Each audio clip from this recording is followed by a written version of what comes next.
geçerler mi? Teki cennet götürün la ilahe vermeyi.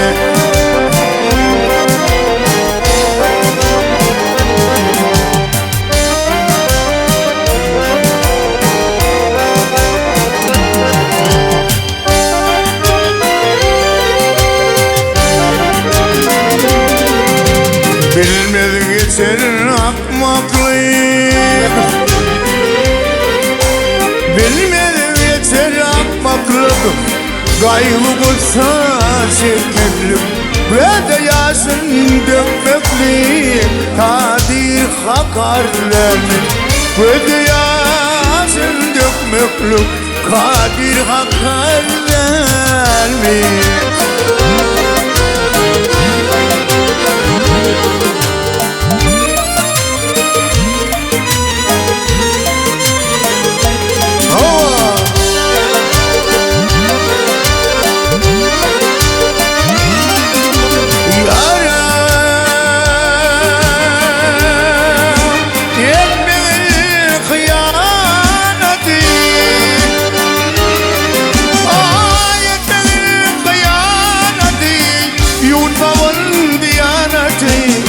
Tanrı'nın amanatıyla şirin cana kardeşim.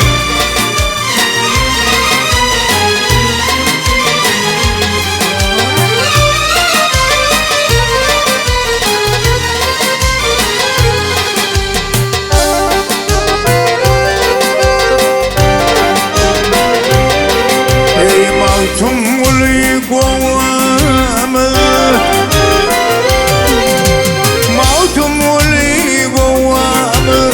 bastıra döküldümün kıyamet günü güvemi, sünnet bilen parlar mı?